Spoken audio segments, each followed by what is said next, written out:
Welcome to another episode, Pound for Pound Boxing Report, episode 190. After taking a week off, we're back. I am your host, Michael. Joining me this week, Gail from Communities Digital News. I'm Daniel from The Inscriber, Jacob from Jab Hook. What's going on, lady and gents? Hey, it's good to be back. Good evening. Indeed. Evening. For those who are new to Pound for Pound Boxing Report, Pound for Pound Boxing Report, live YouTube show / podcast and blog discussing all things boxing. The motto is when boxing is good, we will talk about it. When it's bad, we will talk about it. Bottom line is, if it concerns boxing, we will talk about it. If you want to find out all information regarding Pound for Pound Boxing Report, one main place you want to go to, that's the blog page. p4pboxingreport.wordpress.com is the link. You check the right of the page. You can find links to our pages and channels on Twitter, G+, YouTube, Google+, Tumblr, and Facebook. Also links to where to listen to us on SoundCloud, iTunes, Google Play Music, Stitcher Radio, Player FM, as well as Stitcher and Mixcloud. I see Bo has also joined us from Truth and Facts. What's going on, Bo? Let's get the show started, recapping what went down last week, the main event, if you will. The return of Sergey Kovalev following his 2 losses to Andrade Ward made his return to the ring at the Little Garden in NYC, fighting Vyacheslav Shabrabskyy. Kovalev, he did what he had to do, stopped him in 2 rounds. Admittedly, I didn't get anything from it because pretty much what I expected. I expected for him to, if he was right, to blow through Shabrabskyy, and that's what he did. I'm going to you, Gail. You were at the fight in a bit of an exclusive. We kind of held back. You did media work for main events. You were hired by Kathy Dewitt to do media work. So in the lead up to this fight, you did all the media relations stuff. I'll go to you first. Not only talk about the fight, but talk about Kovalev, his camp and whatnot, his new trainer, all the stuff leading up to the bout from a media perspective. Well, I was hired by Main Events and very, very happy to work with their team on this card, which all centered around what was going to be the future for Sergey Kovalev following his 2 losses to Andrade Ward, and whatever you think of the outcomes of those fights. On paper, they're a fact. They're in stone now, and it's time to look forward. So what version of this guy were we going to get back? Well, as the story unfolded, first of all, Sergey did finally hire a new trainer, which was sort of the big question mark looming over him. And it turned out it was a guy very, very close to him because he was already present in the gym where Sergey trains in Oxnard, the now renamed former Robert Garcia gym that is owned by Aegis Klimas, called the Boxing Laboratory these days. So it turned out this trainer, whose name is Abror Tusunpolatov, was right under his nose training 3 young Eastern European fighters in the gym, all of whom also were on the undercard, the non-televised undercard. So you've got 1 Georgian, 1 Kazakh, and 1 Russian, all of whom he's training. Tosin Polatov's sort of an unknown quantity in the United States, but he has been working in the Soviet and Russian amateur system for a long time, and he trained one of the boxing Olympic gold medalists in Rio, whose name escapes me right now. Sorry about that, Abror.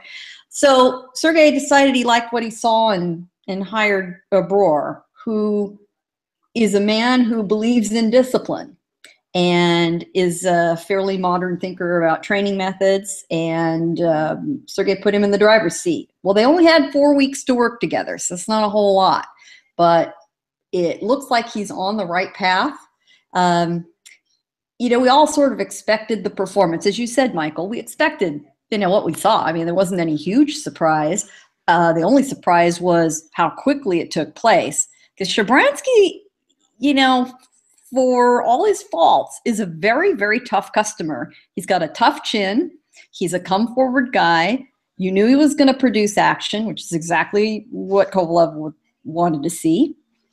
But you thought, he'd put up enough of a ruckus himself, and his chin would keep him in the fight a little longer than 2 rounds, and the truth is the fight could have been stopped at the end of the first round, and nobody would have batted an eye.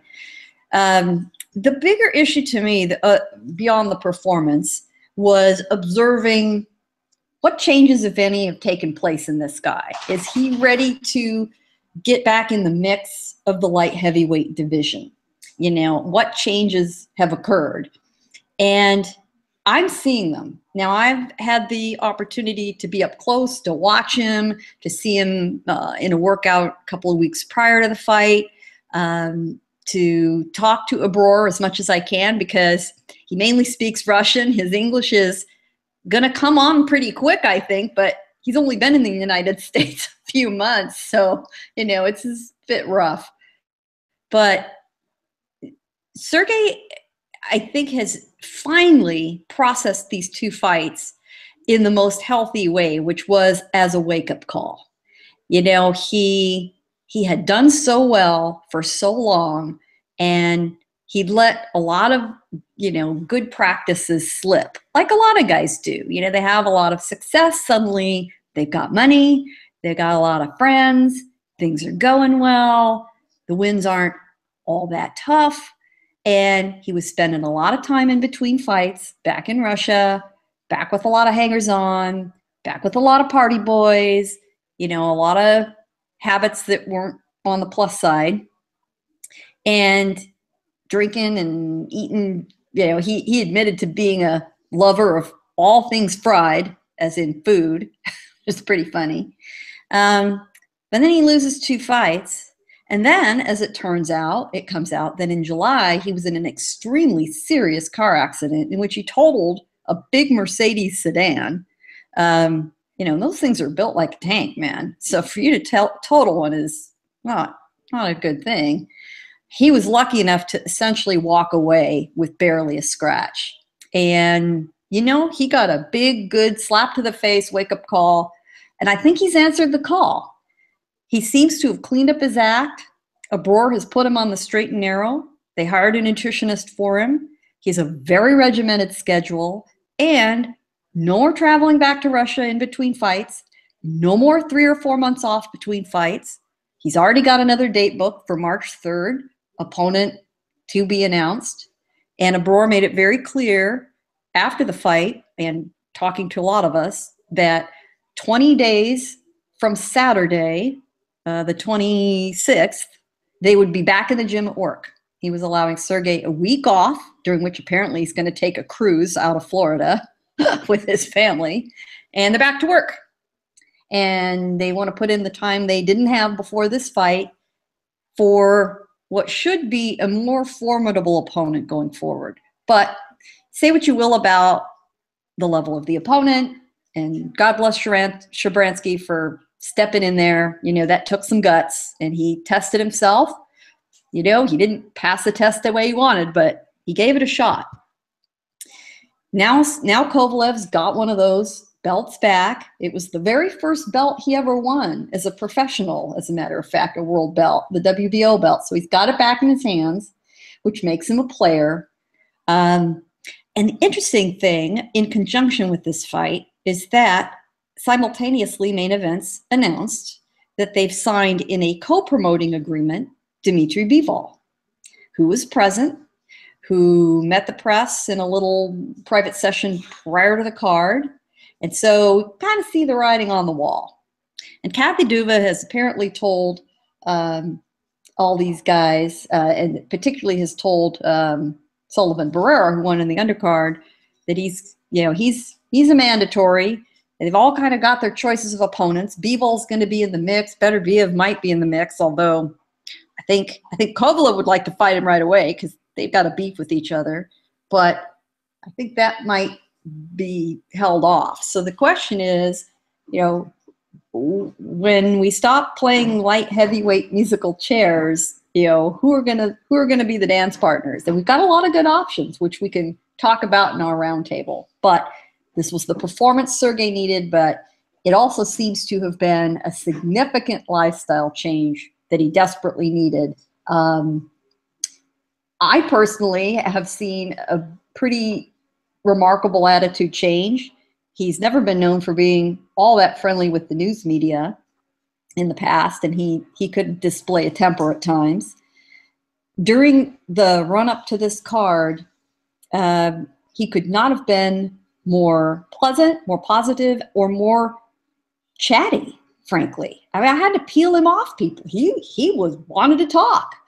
That's a first. That's a first in my experience, and that usually signals to me somebody's at least changed their mindset, if not gotten their mindset right.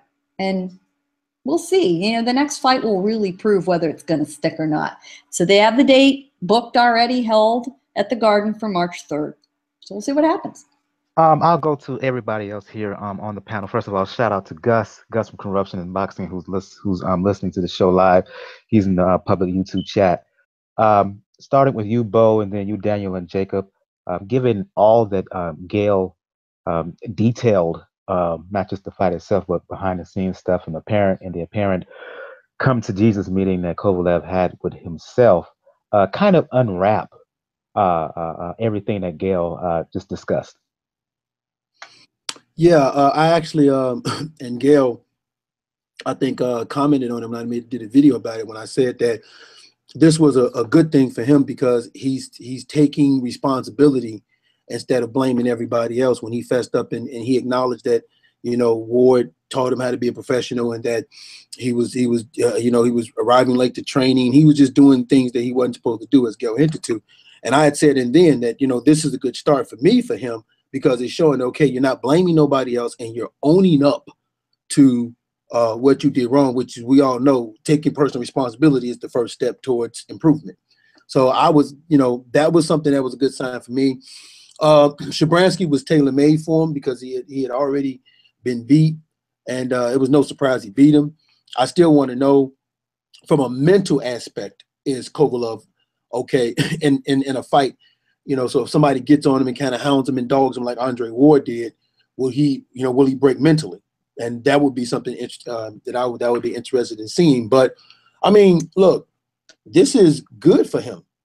Coming back, winning the title, and this is good for him. And I know we'll go into it later. Like Gail said, Barrera is in the mix. He has his choice of either Bivol or Kovalev, and Kovalev and Beterbiev do have a beef because Beterbiev, I believe, knocked Kovalev out, not once, but I think twice in the amateurs. So they have a little bit of a thing going. So, but you know, this is good. I think Kathy Duva, by having a promotional co-promotional agreement with Bivol, now she has 3 major players in the light heavyweight division. So that puts her back in the mix.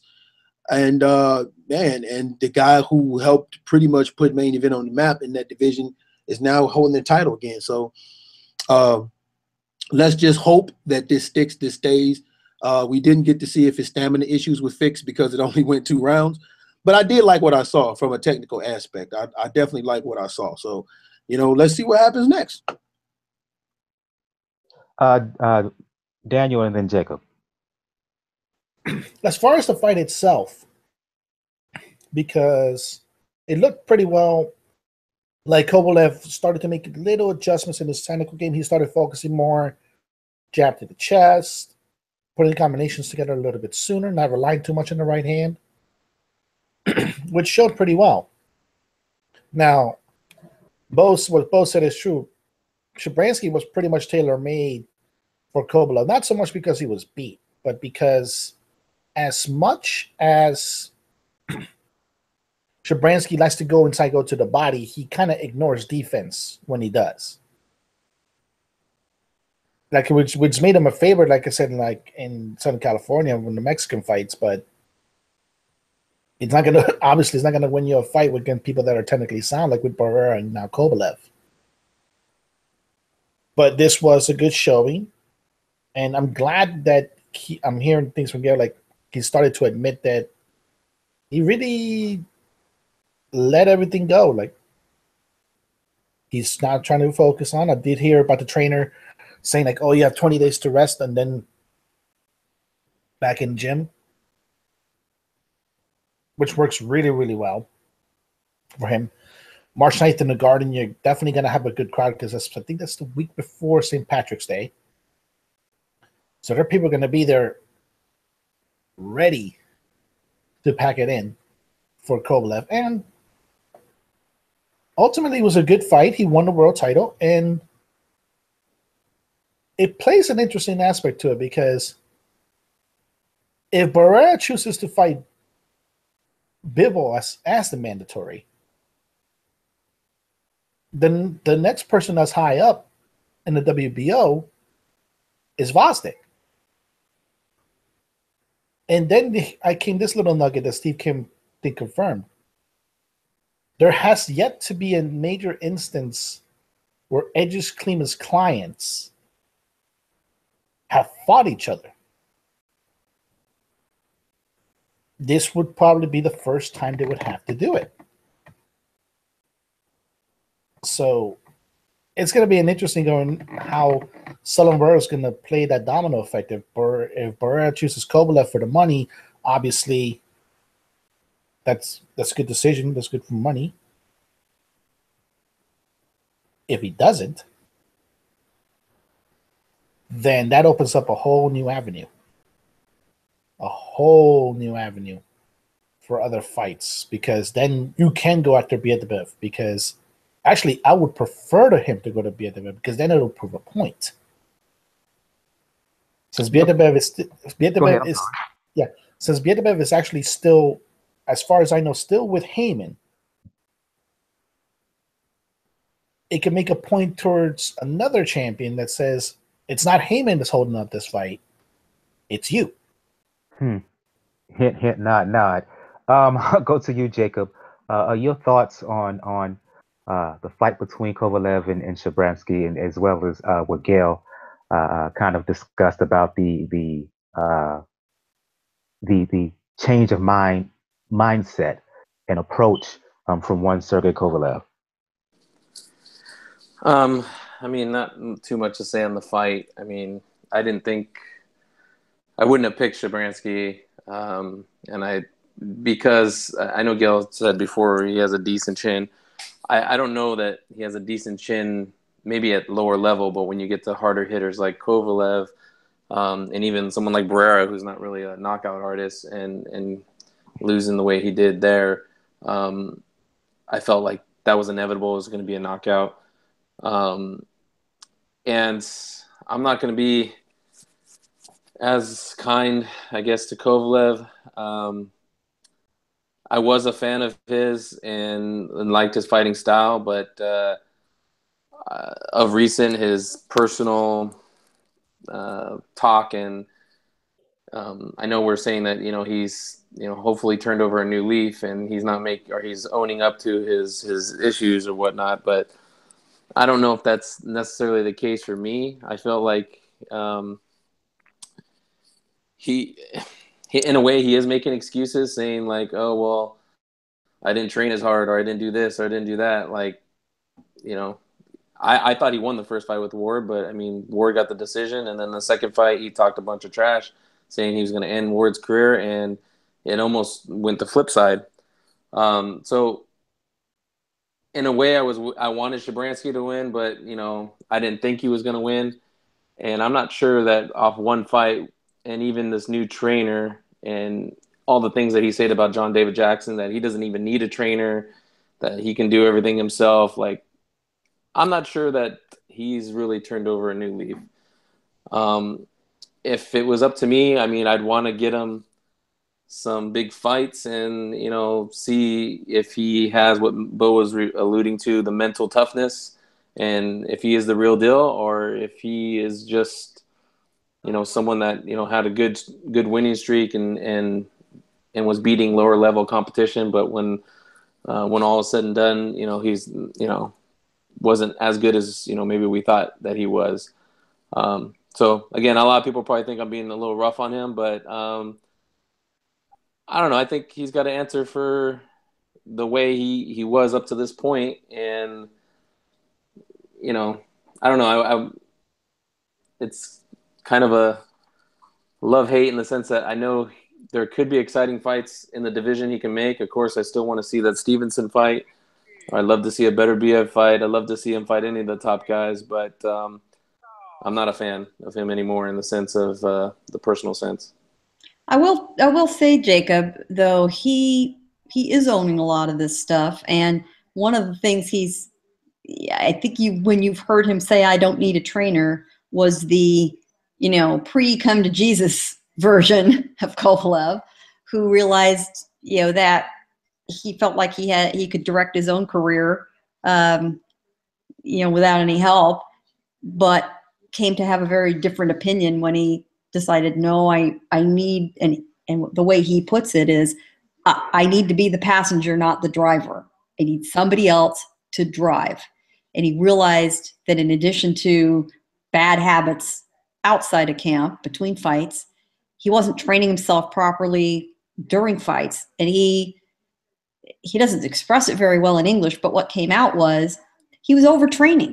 He was just pounding it really hard, just pound, pound, pound, thinking that's the way you do it. And it's not the way you do it. Barrera is very much a modern school guy, nutrition, proper rest, interval training, mix it up, go hard one day, go light the next day. But in 4 weeks, there's only so much you can do. The test will really be when he's back in 20 days, right before Christmas time, and he sticks with him for 12 weeks, of a decent camp. That's when it'll really be telling. And if this version, which seems to be genuine from close observance by me, sticks, then I do think a lot of people will come back who were disillusioned by a lot of his, whining and crummy comments and so forth.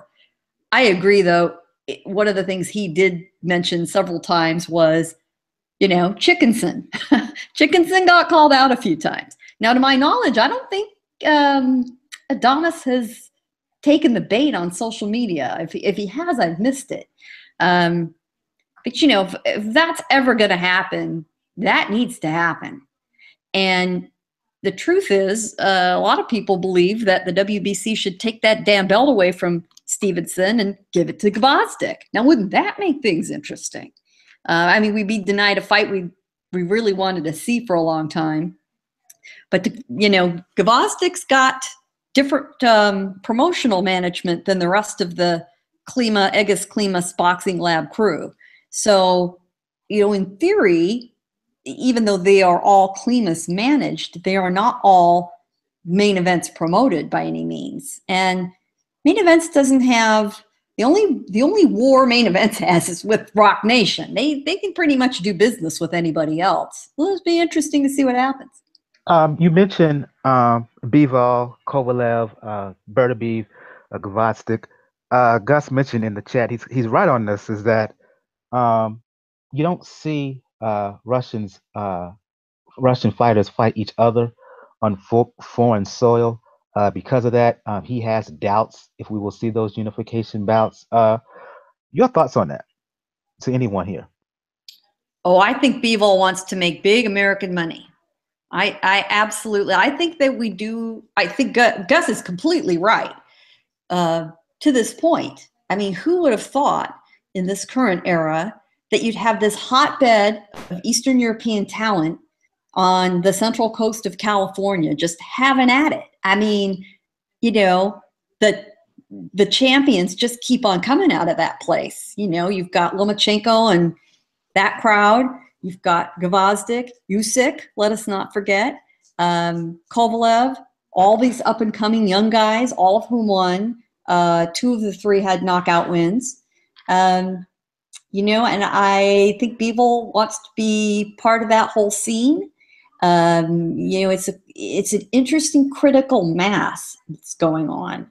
And I think you'll start seeing a lot more of them in Los Angeles. Their fighting style will be very pleasing to the Mexican style fan base.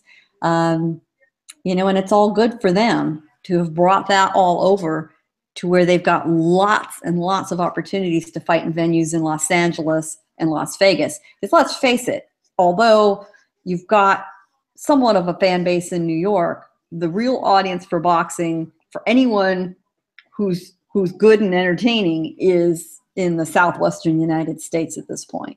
And, You know, they like training here. Once they get here and get a taste of, you know, having to go out and run in January and it's still 65 or 70 degrees and sunny, they like it and they tend to stay. You know, Gus is right. The only thing is, and Gail alluded to it, we haven't had a situation where you had champions with this much money on the line facing each other, where we can see it being happening on American soil.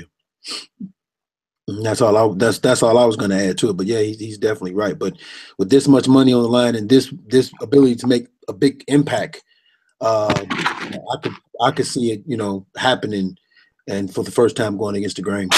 Oh yeah, money talks. I mean, of course. I mean, here you have one of the trainers central now in that scene at the boxing lab, having left the Russian amateur system, where I'm sure he was being paid fine money and, you know, got along well, to move somewhere where he doesn't speak the language, but with the potential to live a very nice life for a lot of money.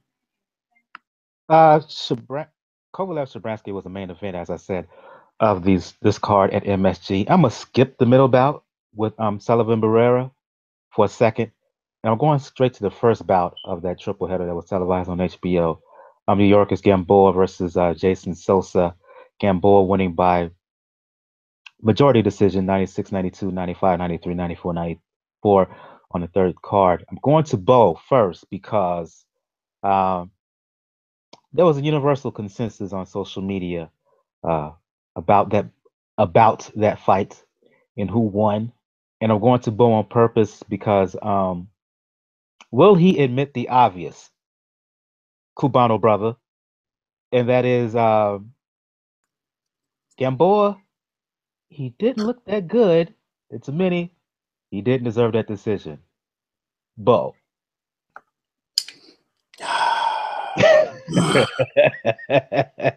Now you asked. Just to make sure I got this right. Get the popcorn out, everybody. You asked, will I admit the obvious? You mean the obvious of Gamboa's hand being raised in victory? That obvious? You mean the obvious that the judges all saw it for the Cuban over in the corner? Well, technically, 2 out of 3 saw it. 2 out of 3 saw it, but go ahead. Okay. You mean that obvious? Will I state that obvious? Of course I'll state that obvious. Now, do you want to ask me who really won the fight? That's what I want to ask you. Oh, okay. There's no reason for me and you saw you would fade to black after that, so yeah, there's no reason for me to have on my happy outfit. Because if somebody alluded to, and I guess they called themselves, I guess they tried to call themselves to play towards my inner morals by saying, no, your truth and facts, man, you wouldn't do this, you wouldn't do that. Well, who I thought won the fight? Ladies and gentlemen, there was a crime committed in New York, and Jason Sosa was the victim. He was robbed so hard that I felt like Gamboa should have walked over there and gave him the winning purse. I don't know what anybody saw, and even from a mathematical standpoint, it made no sense to me. Because if there's a knockdown and then there's a point deduction out of a 10-round fight, that means that's 2 rounds Sosa automatically. So even if Sosa wins the next 3 rounds and Gamboa wins 5 rounds, mathematically, Sosa still won this goddamn fight. I mean, I know my public school limited funded education still works. So mathematically, Jason Sosa, you know, I mean, I don't know. I mean, I know they got this thing called new math. Maybe that's what the judges was using. There's no way Yuriorkis Gamboa won that fight, in my honest opinion. And I if people want to say they saw the draw, fine. I did feel that Gamboa, the first 5 rounds, it could have either been 3-2 or 4-1. But after that, I was not impressed with Yuriorkis Gamboa. He made the exact same goddamn freaking mistakes that I saw him make against Castellano. He made the same mistakes. He throws the looping left hook. Jason Sosa was hitting him with the right hand. He was tired. The body shots, and this is something I really believe, I don't think the judges were scoring or saw the body shots. The body work actually wore Gamboa down, hence why he was doing all that holding, and the referee was telling him not to. And he was, even though he was hitting Sosa, he had nothing on it because of the body shot. So I cannot wear my Cuban celebration outfit for that fight because, and you know, the sad part about it is, I want to take the L for that because there's no way Gamboa should have won, and I actually picked Sosa to win the fight, and I still think that he got robbed. Even if you want to say the fight was a draw, which I can't see it, but in the same aspect, you know, we've been seeing this a lot lately, and it's sad because this was a fight that Sosa probably needed more than Gamboa, considering how he lost to Lomachenko. But I just want to throw something out there. Gamboa is an Oscar De La Hoya fighter, and they've been getting some good luck with the judges, and I'm gonna leave it at that. I'm proud of you, Bo. Whoa! I'm going to you, Daniel. Your thoughts? He calls he's truth and facts for a reason. He kept it 100 there. He's just doing what he does, so it's not necessarily a thing of just being proud of him. It's just Bo being Bo. That's all. No, but he said on Twitter he might not. He might go full patriotic, he said. Daniel, let me tell you, if it wasn't for me being half black, I probably would. Do it. Well, yeah.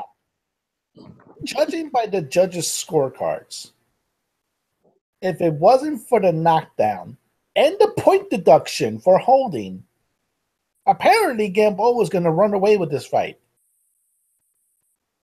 And I know it's okay. We know it's after Thanksgiving in New York. We know the food's still good.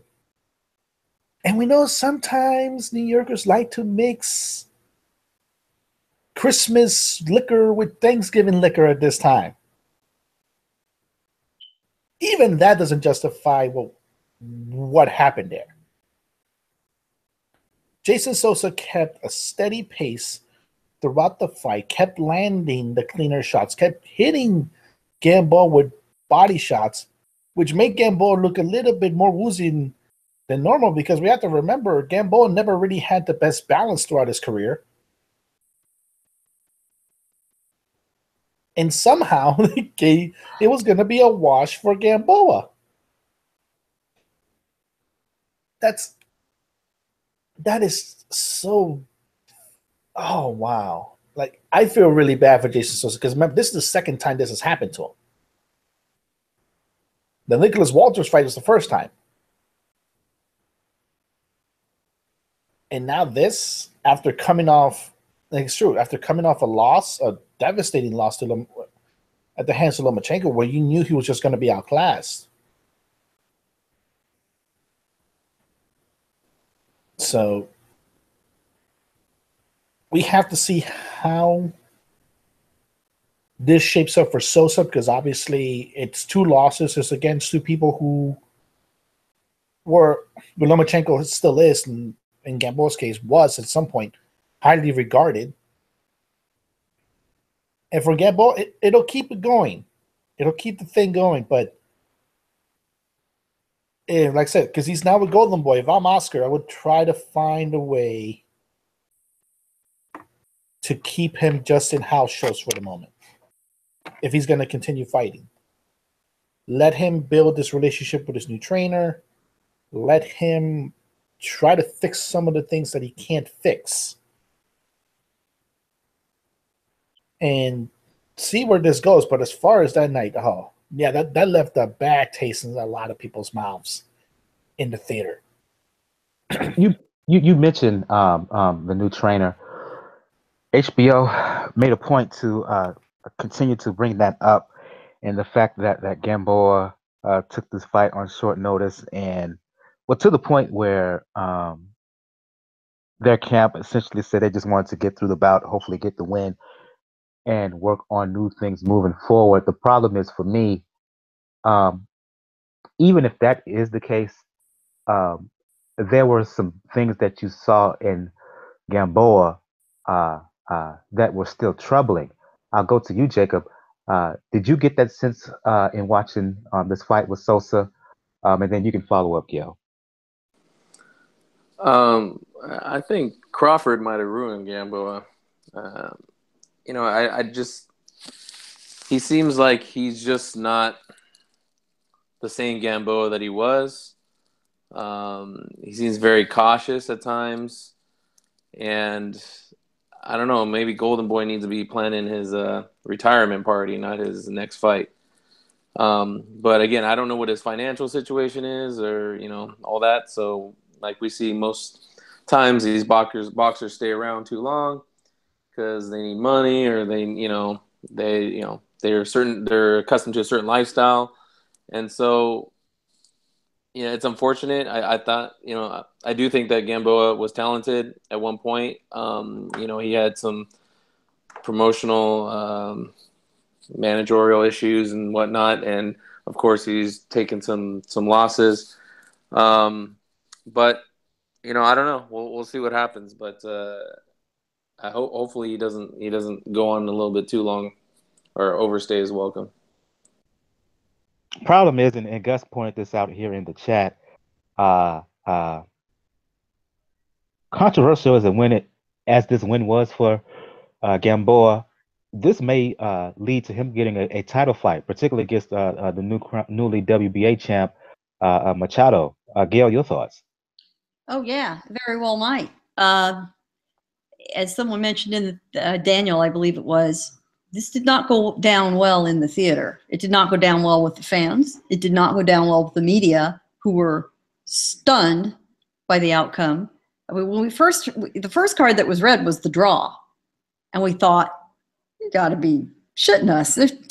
Really? No way. Sosa rocked Gamboa multiple times. Gamboa, who you rightly pointed out has never had the best balance, was shaky on his feet multiple times. You had a knockdown and a point deduction, and this was only a 10-round fight. You're telling me that you had a judge who gave him 8 rounds of that fight? What the fuck? Are you kidding me? And Sosa had a lot of fans there. A lot of fans there. In fact, I would say of any individual fighter on the card, Sosa absolutely drew the most butts to the seats, and they were furious. Furious, and rightfully so. Sosa was very classy and taking it, and unfortunately, I guess he's getting used to it. The shame for him is, he's just they're just guys that just seem to get a raw deal all the time, and he's one of them. The good news, the only silver lining at all, normally a guy in this position, his career would be hurting bad. But Sosa is a real draw in the tri-state area. He is very well liked. He's got a lot of fans. He's from Camden, New Jersey. He still seats. And that is going to help him get more fights. And if he can overcome some of these horrible judging decisions, his career is not as dead as another guy with the same record, because he does have a following. He cultivates it. And that's good news. I'm going to cross my fingers for him. On the other side of the card, Bo, I think Santa Claus is Cuban. I've decided Santa Claus must, in fact, be Cuban, because he gave Gamboa a very big early Christmas present. And I just don't know what we were looking at. Gamboa did take this fight on very late notice. The original opponent for Sosa was supposed to be Robinson Castellanos, funny enough, who beat Gamboa's ass into the ground a few months ago. So Golden Boy threw Gamboa a bone and said, Gamboa, yes, screwed with us with that horribly embarrassing loss to Castellanos. We're going to give you another chance. And what was very interesting to me is normally when Golden Boy comes out to the East Coast for a fight, they bring a pretty big posse of people with them. The only people who traveled for this fight, were Gamboa, Manny Robles, and Robert Diaz, and that's it. That was it. They were very lean. Actually, a couple of the guys from the Florida-based area were there. They weren't part of the entourage, but they were there. But right. You're right. Santa Claus is Cuban. Not the Golden Boy. Right. You're right. You're right about Santa Claus being Cuban, because I got to hear Gail say, "What the fuck?" I didn't think that was somebody coming here. That's how Right? bad it was. Yeah. And I just want to correct Gail on something. I want to say this too, though. Him taking the fight on short notice, I don't want to hear that. That's not an excuse. People talking about how Sosa was overweight. Sosa came in 131.2. Gamboa came in 130.6. 0.6 pounds, kiss my black ass. I don't want to hear that. That's that. I don't want to hear that excuse. But I do want to correct Gail on one thing. Castellano didn't beat Gamboa ass to the ground. He just won a fight. Can we say Now, having been ringside, perhaps I had a little closer view than you did. In any event, Gamboa's got a lot to prove. You know, I feel bad for him. I've always liked him as a fighter, but his career is, you know, clearly on the backside, not the upside. He's 35 years old. You know, 35 years old per a Cuban birth certificate, I might add, and we all know about that. And he's got to accept where he is right now, and either he trains smarter and not harder, or he, you know, is a little more careful, and he decides, you know, he needs to choose carefully. He just doesn't have a lot of fights left. But he sure got an early Christmas present on this one. I do hope Sosa's fan base carries him forward, and I think they will. And I think that draw power locally needs to be recognized. Talked about the first bout of this triple header, the main event. We talked about the main event. We talked about the first bout of this HBO triple header. I want to talk about the middle bout that we skipped over: Sullivan Barrera, Felix Valera. Barrera winning 98-88 on one scorecard, 97-90 on the second, 97-89 on the third scorecard. I'll go to you, Jacob. Your thoughts on this fight? The fight, solid, nothing spectacular from Sullivan Barrera, but he did what he had to do to get the win. So I'll start with you, Jacob, and then anybody who wants to follow up, please do so. Yeah, Sullivan Barrera, you know, I've gotten to see him fight a couple times, you know, live. He's a little bit of an oddity for me as the type of boxer that he is, and in that division. You know, he fought Andre Ward and got dropped, went for full 12. You know, and then he was supposed to, you know, even before that, he was a mandatory for Kovalev, which was the fight I saw him in against Murat, where he was the mandatory for the IBF, but that fight didn't happen for whatever reason, even though, you know, he's with main events, and so was Kovalev. And then, you know, he had that win against Shabrabskyy to get, you know, kind of get a little bit more recognition. And then his last fight, which I was in attendance for against Smith, he kind of overcame an early knockdown, which also happened in this fight. Actually, both fighters were down in the first round, but it was a little odd, you know, 2 fights in a row, and then even in Shabrabskyy, he got dropped. You know, he's got a decent chin, but, you know, eventually you can only get hit so many times and drop so many times before maybe, you know, kind of puts the cracks in the foundation, so to speak. But, you know, I didn't know too much about Valera. I knew that he had lost against, I think it was Bivol. That was his one loss. But he seemed very kind of a showboater, very cocky, kind of with his hands down and whatnot. And I would have liked to see a lot more from Barrera in the sense of a jab and setting up his punches. I think he does have a decent jab. He's got decent size. He doesn't have the greatest power in the world, but, you know, you can set up your punches and you know, your combinations to, you know, do the damage that you need to do. But once he got through that first round, he seemed to kind of settle in, but there was a lot of kind of waiting around. So I would like to see Barrera kind of take the initiative a little bit more, not be so cautious. And I think he could, you know, potentially do some damage in that division. But, you know, it was an entertaining fight. There was a couple, you know, low blows too, and on both sides. So, I mean, that kind of sucked. But, you you know, the ref handled it well, and I know there was a deduction. So,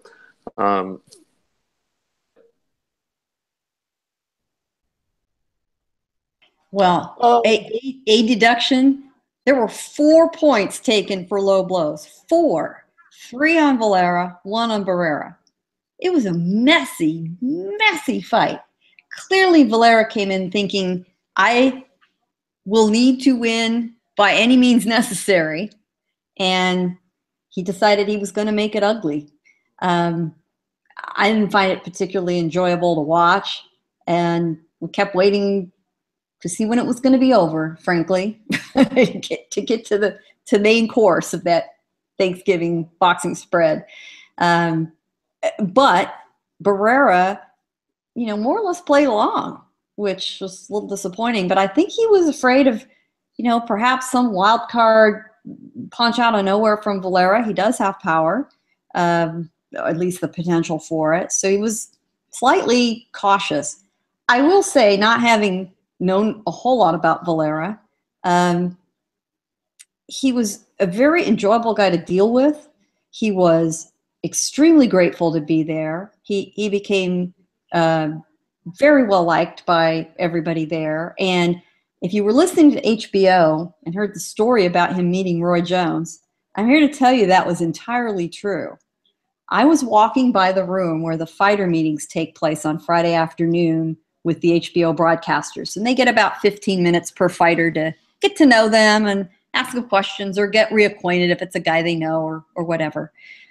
Valera apparently walked in the room and saw his all-time hero, Roy Jones Jr., and burst into tears and never did compose himself. And I saw, as I walked by, Valera and his trainer leaving. Now, I hadn't known originally what transpired. I see them leaving, and I see Valera essentially being held up around the shoulders by his trainer, absolutely bawling his eyes out. And I thought, oh my God, what the hell has happened? You know, did he get injured? Has he had to pull out of the fight? Is something wrong at home? What the? And then I find out, no, all he did is he met Roy. That was it. He was a very emotional guy in person. It was really endearing, actually. He got to be a real favorite among everybody assembled with the production. But in the ring, he decided, I'm just going to make it dirty. Yeah, like Gail said, yeah, I got a chance to watch it because I was at work when the fight was going down. So I got a chance to watch it. Yeah, it was a very it was a very hard fight. But I do like something that Barrera did, which is what I always say: if a guy's hitting you low, then you got 2 things: you either keep taking it or you do something back. Complaining to the referee only takes you out of your game. Gus, I don't know how long you've been watching. Not Gus, I'm sorry, Jacob. I don't know how long you've watched Barrera. He always has to get knocked down before that thing in his brain clicks, and his motor comes on. So you decided you didn't need me to be an Uber driver, huh? Yeah, because I'm about to go hold the trash can out. But why are you? Whatever, girl. Get out of here. Anyway, I'm sorry. Yes. I'm sorry. I'm doing stuff. Oh my Yes. The dog my has God. made an appearance. She threw me completely off. Nice. Okay.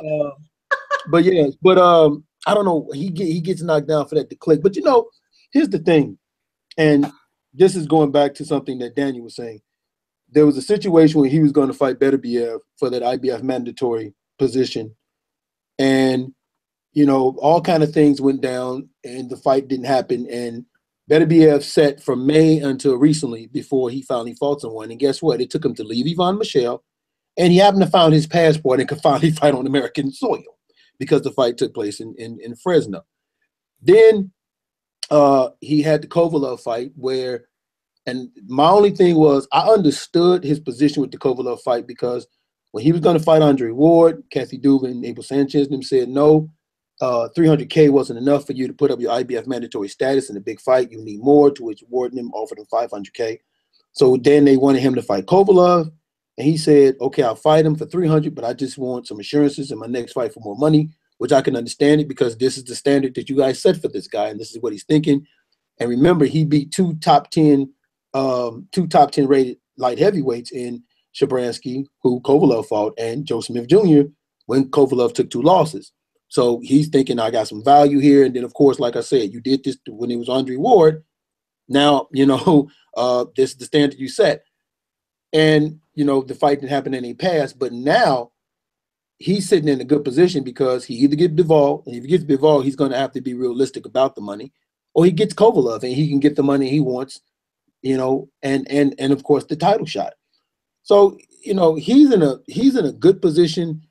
And it panned out, the decision that he made, regardless of how we feel. But that fight, outside of being ugly to watch, Valera made it the type of fight, though, that, in my opinion, it kind of showed me the mental mind state of Sullivan Barrera. If he gets into a dirty fight, what will he do? And he hit him low back, and it stopped. So, as dirty as it was, as ugly and hard as it was to watch, I took that from it. But at the end of the day, his next fight must be a title fight. If it's not a title fight, I don't want to hear it. His next fight must be, if your next fight is not a title fight, because, like I said, I understand the situation with Beterbiev and because of the Yvan Michel thing. I understand that. I understand your situation, even with Kovalev, because the title wasn't on the line at that time. They didn't announce that till later. So now your next fight better be a title fight. If it's not a title fight, then Sullivan Barrera is going to hit my mouth. Your thoughts, Daniel? Well, as far as a title fight, he's going to get a title fight next. It's either Kovalev or Bivol.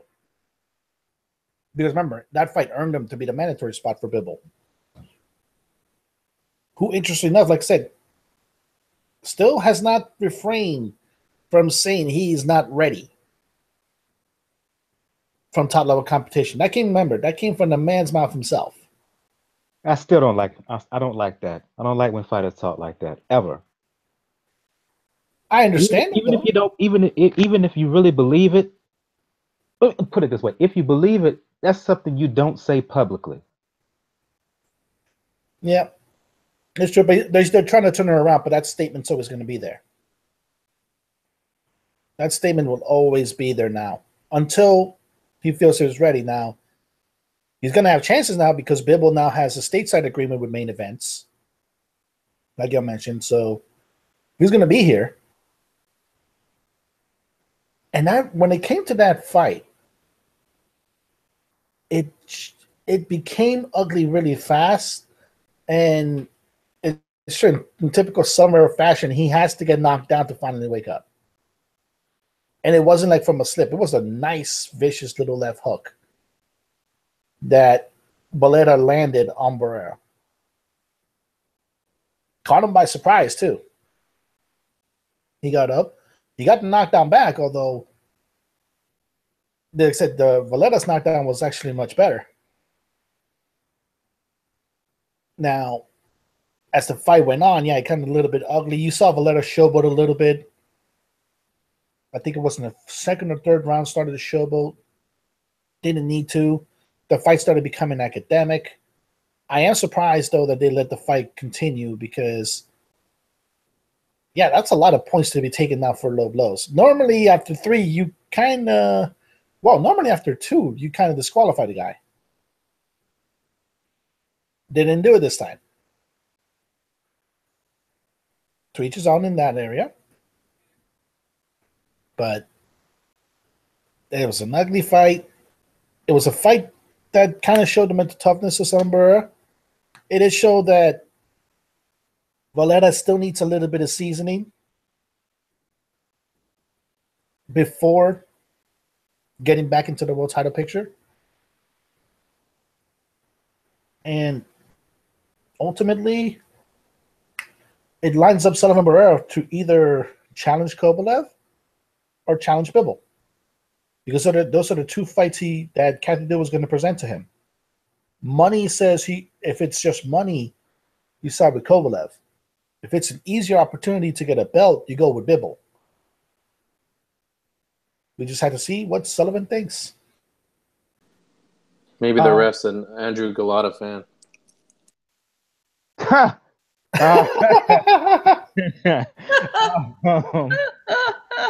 he threw me off with that one.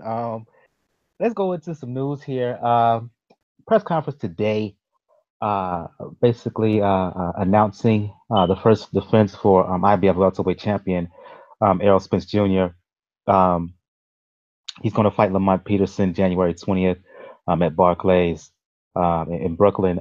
Just open up for anybody here. Like I said, the press conference was today to announce the fight. Good look, bad look for Spence. He's been out the ring since May. We finally have an opponent for his first title defense. Your thoughts, everyone? Good look, bad look. I guess we'll know after the fight. For me, it's a good look. Lamont Peterson was the WBA regular champion. He's a proven winner. And he's not a guy who's damaged like Kell Brook was. Even as much as we praise him for the victory, we have to admit that Kell Brooks probably could have been damaged good. And I'm not saying he was, but he probably could have been. So you're fighting a very tough guy in Lamont. Lamont can box. Lamont has some good body shots. I pray to God he don't wear them damn Daisy Duke shorts, though, in this fight. God, I hope he don't wear those. That again. Hope we don't do that again. Them John Paxton old school basketball trunks, But I hope he don't do that. But it's a good fight, or it could be another Lucas Matisse type fight. We don't know. It's going to depend on Lamont. But I personally like it for Spence. And I also like something he said in the interview when they asked him about Crawford. And he said, of course, Crawford would be on my radar. If he grabs the belt, he's one of the champions. So, yeah, he'll be on my radar. And I like hearing that because that's the mentality that you are supposed to have. Not, you know what? I'm not going to go there, but I just like what he said. Why don't you go there about Flute Boy? Go ahead, go there about. Okay, well. I know that's where I know that's what you're hitting at. Go ahead. Go ahead about Flute Boy. All right, I'm just gonna say this, and right off top, I want to say, Gail, apologies. This is what happened when you let women into your heart. They weaken you as a damn fighter, and that's what Keith Thurman said. Damn. Are you saying that Keith Thurman found his own Yoko Ono? Yes, he did. Oh! Listen, years ago, I was 6'1", 175, built like Adonis, a head full of hair, and a woman came along, and I'm bald, 5'8" and 230 pounds. Well, damn. Women weaken legs. No. Women weaken your bank account. Women weaken your women. Women I was doing my Rocky impression. How would they do? But no, I'm just saying though, I like what Errol Spence done because as we talk about this is you have to stay hungry as a fighter. I'm just messing with Gail, but you have to stay hungry as a fighter. And as we all know, the famous saying by I think it was Marvin Hagler, it's hard to wake up hitting the ground when when you're walking around in silk drawers. So you have to stay hungry as a fighter. And when Keith Thurman said that, he showed us something that we not used to seeing. That wasn't Keith Thurman that told Paulie Malignaggi, don't duck me. That wasn't Keith Thurman that told Floyd Mayweather, stop fighting these dudes. It wasn't a guy who jumped in the ring on Danny Garcia and told him I'm not no cherry, or this the third daddy boy I decided to beat. When it came to Errol Spence, it just wasn't on your to-do list. I don't understand how fighting another champion ain't on your fucking to-do list. Like, you have to help me with that. Even if you want to say, well, let me get a fight in first and then see what's next. But to immediately say it's not on my to-do list, that's 2019. So in other words, the possibility of paying step aside just eluded your mind to gather a third belt. So gathering the third belt, you're cool with having two. So you're pulling a fucking Timothy Sadley on me? Fuck out of here, man. This dude done pissed me off. So what Errol Spence said is what you're supposed to say. I like what he said. What Terrence Crawford say is what you're supposed to say. Keith Thurman, take your high yellow, long hair, light skinned ass the fuck on somewhere. I don't want to hear from you until you're willing to fight somebody. Mic dropped. Mic dropped. Really feel. Tell us how you really feel. I'll go back to anybody else here in the this is on the panel reaction to Spence Peterson that's going to happen in January. I think this is a really good fight. This is a sneaky good fight. And I think it does put pressure on Thurman because wasn't Peterson supposed to be Thurman's mandatory. Yep. Technically, Yeah. yeah. So what it shows is that, and Bo said everything right there. You know, Thurman couldn't stop calling out people until Spence came around, and then he's coming up with all these excuses. You know, he got to unify the belts, and now Spence is basically doing the fights that Thurman should be doing, and making it basically inevitable where he either has to fight him or not. But I think Peterson is a good fighter. I think he's gonna. He kind of tends to fight to his level of competition, so I think it'll be kind of a sneaky good fight. And we'll get to see kind of how good I think Spence is. If he can go in there and do what he did against like an Algieri who was tough and didn't get who put gave Khan a good fight, and Pacquiao, even though he knocked him down like 57 times, couldn't put him out, but he was able to stop him, like the first guy to stop him. And then, a common opponent, and I think it's Bundu, that he fucking wrecked at I think in New Jersey or something like that. I think it was an afternoon fight or something like that. But that Thurman went 12 rounds with, right? So it really, I like boxers that stay active and that are taking the fights. And this is, I think, a tough fight. So if he goes out there and blows out Lamont, man, he's putting everybody on notice. Yeah, I don't hate this fight at all. I like the fact that Spence says he wants to fight 3 times next year. He can fight on the East Coast, which for a Texas fighter is an important thing for him to do to continue building up. Good for Lamont for taking this on. He's been a junior welterweight most of his career. I think this is only his 2nd fight at welterweight. He's going where other guys wouldn't want to go. He put himself in position. I don't hate it at all, and I agree. And at least he's openly willing to fight him, because let's face it, you had a certain guy out there who was supposed to fight an eliminator in order to fight Errol Spence, and he was like, nope. Yeah, exactly. So Peterson, only had 1 fight this year, and it was in February, and he didn't even fight at all in 2016. So anything that brings him back, he's still viable. He's 33. It seems like he's been around longer than that, but he's still only 33. And if he even gives a good, competitive, entertaining performance in a loss, that really still is a net gain for him, because all these welterweights have got to fight somebody, and he's still a draw. So it's interesting to me about Spence, though, declining the deal to go with Golden Boy for pretty decent money, primarily because he thinks he's going to start his own promotional company here pretty quick. That's a lot to take on for a guy in his position. He isn't Floyd. He isn't, I just think that's he isn't Floyd. He isn't Miguel Cotto, does his own promotions. I'm not quite sure he's there yet. I wonder if he won't regret taking the money and handing over the day-to-day managerial business stuff to somebody else who is, good at doing that. But he didn't want to tie himself up, so he said no. I'm not mad at that, Gail. Before we go to Daniel, I'm not mad at that, because when you look at B-Hop, after he left Butch Lewis and after he left Goosen Tudor back in the late 90s, early 2000s, for a large chunk of his middleweight reign, he was self-managed and self-promoted. Given the dynamics of today in boxing, with the advent of social media and stuff like that, it may be a lot.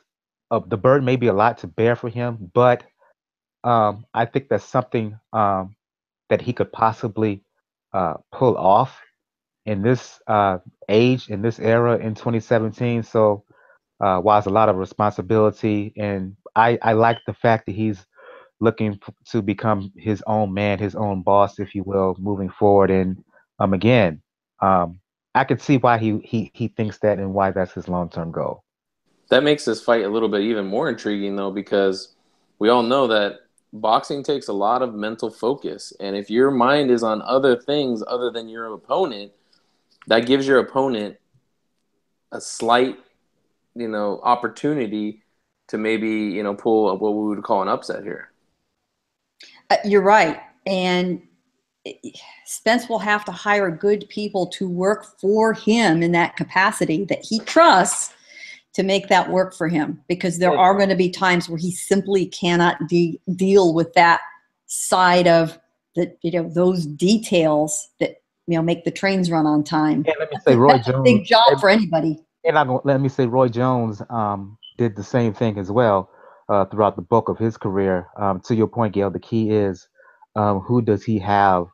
Who will he have in his circle to kind of keep some of the extra distractions away? Yeah, absolutely. And there are a lot of them. The farther up you go, the more there are. Mm-hmm. Now, the question should be also, how many people can he get? What people can he get? And how many of those people are actually going to have his self-interest in mind and not their own? Because that's a dangerous game you play in boxing, where you surround yourself with enough people that technically know what they're doing, but they're not doing it for you. They're doing it for themselves. So that's something that Spence really has to look forward to. He's young enough where he'll find the right people, but hopefully he'll be fine enough as he goes along this mission that he's going on with Peterson. Peterson's a pretty decent opponent. And an aspect of the fact that, especially when it comes to when you think about Keith Thurman, because he does the thing that Keith Thurman does not like. Just punch to the body. And that's going to be making an interesting fight. And I like Spence's attitude. I do agree with Bo when it comes to Keith Thurman. You became what you advocated against when you're Keith Thurman. I'm not going to say it's a woman, because then I have to say that was the same case with Costa Yoka. But I'm going to leave that one alone for a moment. For those who don't know, Kazuta Ioka, WBA champion at 112, according to his either his trainer, his father, I believe his father, he basically intimated that Ioka may call it a day due to the fact that he's married and happy and blissful over the fact that he's married now, and the interest for boxing doesn't seem to be there in the same way that it once was. Go ahead, proceed, Daniel. Okay, now, as far as the date for the fight, I love the date for the fight. Get it as early as possible. Spence wants 3 dates in 2018. I want those 3 dates. And I know it's very, very, very, very unlikely to happen, but I do wish one of those dates was against Bud. But luckily, the PBC, they made themselves pretty stacked in the welterweight division. So hopefully he'll have decent enough opponents, but yeah, it ain't a good look on Keith Thurman. You're making Florida look bad, man. Okay, I get it. You're Central Florida. You're not really from the real hood, South Florida. At the same time, you're making a state look bad. You're making us look like we're the FSU Seminoles. We ain't the Seminoles. That's cold, man. That's cold. Wow, Daniel. Really, Daniel? Wow. That's cold. That's cold. A Florida boy had to say it. And their coach is about to leave, but that's another day. That's another matter for another day. I'm gonna have chestnuts roasting on an open fire when Jimbo leaves that one. Get ready to go to Scorsese, who joined us. But to your point, Daniel, 3 dates, he said. I'm not mad at that. Fight this fight in NYC, maybe get a spring summer bout his own home area of Dallas, and then cap off the year fighting back in Barclays, or take it out to Vegas. I'm not mad at that at all. Keep the schedule busy. Keep putting himself out there, if you will. Let more folks know who you are and what you are about. So I think it's a good look. I might go to you, Scorsese. We're talking Errol Spence, the press conference today, announcing his first title defense against Lamont Peterson. Your thoughts? Good look, bad look? Your thoughts on it? It's about the only look he can get. Sean Porter, Kenny Porter, admit they turned him down.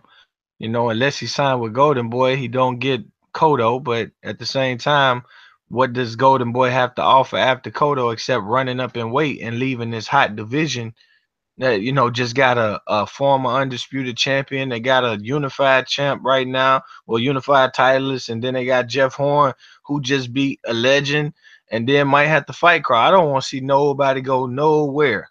Plan it firmly. So Lamont Peterson came up, former titleist. I think it's Errol Spence's job to treat him like a visitor to that division, like he did Chris Algieri, and unlike Thurman did Garcia, and continue to set itself apart. And I hope the friendship don't play a factor. But when they asked his coach about that, he said, "Nah, we good on that. Ain't got to worry about that."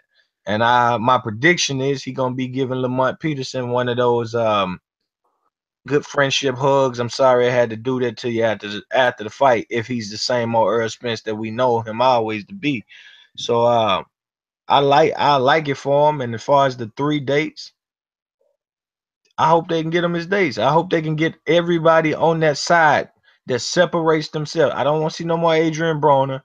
None of that mess. People that ain't separating themselves. I want to see people that they got that are the best at knocking people out, and they start filling those dates, and Showtime start getting more views for those fighters that really can put a show on, and not just people that have some. And you know, the Charlos, no more one time a year, two fights, 3 fights. Get them fights. That shit is fun. Errol Spence is along in that group as well. Going to go kind of combine 2 news events into one. We're talking about the news segment here. When I sent out the docket to y'all, I mentioned head scratching moves about Mikey Garcia and Demetrius Andrade. I'm going to talk about both at the same time here and now, and I'll give everybody a chance to respond to this. Shout out to Bo for sending me these 2 stories here in the chat. Rumors are, we talked about Mikey Garcia in the past. I've questioned whether he has a real love for the sport. Well, Bo sent me the story earlier today that rumors of Mikey Garcia not fighting Jorge Linares, not fighting a big name guy at 140, but rumors of Mikey Garcia fighting Omar Figueroa. Second story here is that Demetrius Andrade, one of the most talented fighters out there in the 154, 160 pound range. I know Scorsese, you had your issues with him. Well, count this up as another reason to have an issue with this dude. He had an opportunity to fight on the undercard of the upcoming Billy Joe Saunders, David Lemieux bout next month against a guy by the name of Davidenko. Excuse me if I got the name wrong. Sergey Derevchenko, a bad man. Excuse me. He turned it down, citing the fight was given to him on short notice. I don't understand that because his fight in October was on 7 weeks notice. It was an opportunity to give him another spotlight fight on an undercard to round out the year, and he turned it down. So I'm going to combine 2 stories into one here. Go to you first, Bo, since you gave me these stories. Your thoughts on Mikey Garcia, Figueroa. I don't understand, A, what did Figueroa do to earn this kind of opportunity? B, why would Mikey Garcia even think about having this kind of a fight? As well as the story you sent me about Demetrius Andrade. Mike, oh man, you know you want to sit and you want to try to give Mikey Garcia the benefit of the doubt, but it's very hard because this is why excuse me, Bo. This is why I questioned in a show a few weeks ago. Is the love for the sport really there? Is he truly confident in himself, despite his obvious talent? I don't know if it's that or if he's on his own figuring out what his moves are going to be, because he doesn't have a promoter he's signed to.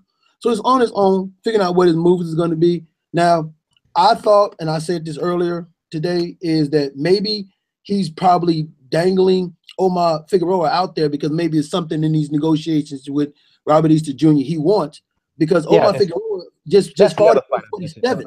There was a rumor of a fight between him and IBF lightweight champion Robert Easter Jr. But yeah, proceed.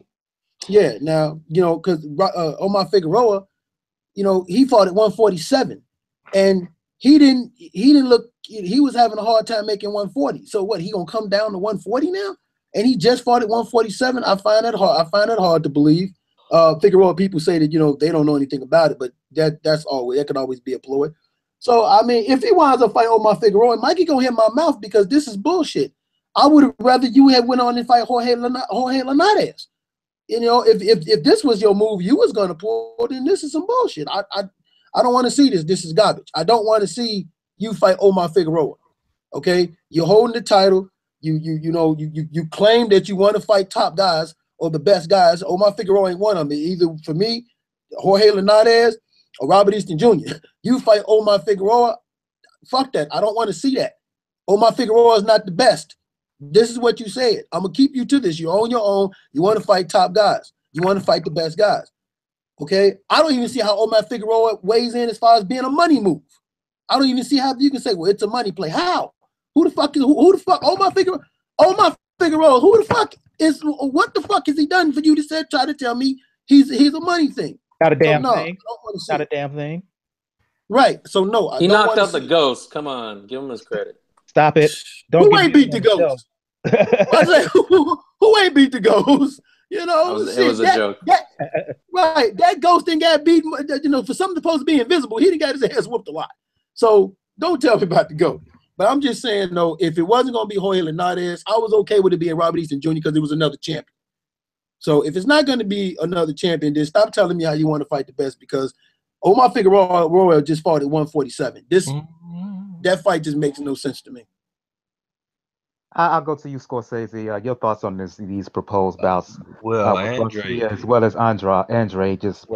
I'm gonna start with I don't know how to say it. I forgot because you don't hear it that much. Is Andrade? I don't know. See, that's the problem.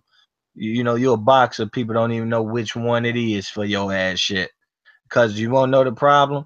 First time you turned down a fight, you was getting your nose pierced. The second time you turned it down, you was getting your tongue pierced. Third time, you was getting the top of your earlobe pierced. I don't know. I don't got no more. I don't know no more. I mean, is his belly button gonna get pierced next? What's the deal? Maybe that's what's next. I guess he gonna have a Tyrese tattoo with the belly button in it. Who knows? That's what his life about. If that's what he wants for life, forget him. But as far as boxing, your team, I'm not listening to no more explanations. I'm moving on with my life. Mikey Garcia. You had the opportunity to fight. I told people, hey, don't be just hyping this up. I've said before, best win, Orlando Salido. How did you get that win when it was getting tough? You kind of walked out the back door. Came back. You left, in my opinion, ducking Yuriorkis Gamboa. By facts, I broke it down in video. I felt that you were ducking him. You had everything in your favor. You didn't do it. Whatever. You blame Top Rank. Okay. Top Rank's blamable. People done that before. Move on. You come back. You fight a guy. Can't remember the name right now. 135-pound champion that you were supposed to beat. You took care of business. Come back. Adrian Broner at 140. And at this point, don't nobody need to see Adrian Broner no more. You ain't stop him. You just went in there and you played the cards or whatever. Adrian Broner even said that. Today, you've said things like Thurman, so that lets me know. Probably ain't about unifications. It probably ain't about great. It's probably running up and seeing the higher monies at welterweight. He missed time out his career. He's probably recouping everything he can. Thurman would take the fight because Thurman is probably looking for – that could be Thurman's next fight back. After his little tune-up he gets, if he even takes that, he might look at Garcia like a tune-up at welterweight. So you really looking at it all, these guys ain't serious about dominating the division, being a lineal champion. They about from 35 to 47. That's kind of what you're seeing. If they capable of moving up, they looking at moving up for the money. That's what it is. I'll go to you, Jacob, and then Gail and Daniel. Well, with Andrade, he basically sat on the shelf forever and pissed away his best years. So I have no sympathy for him. If this is what he's going to do with his career, then fuck it. I don't even want to see him. With Mikey Garcia, that's even more perplexing in the sense that the first offer that they gave him, was tied to a whole Golden Boy, fights and all, you know, you have to sign with Golden Boy and minimum, I think it was like 3 fights or whatever it was. But then they shuffled the deal and they basically gave everything that he wanted, and then he still didn't take the fight. So I'll be also super pissed if he takes this Figueroa fight. You know, Figueroa hasn't done anything to you know, deserve to get that fight. Hopefully the fans won't pay to watch it. But you know, I don't know, man. Garcia, I know Gel's mentioned this many times before.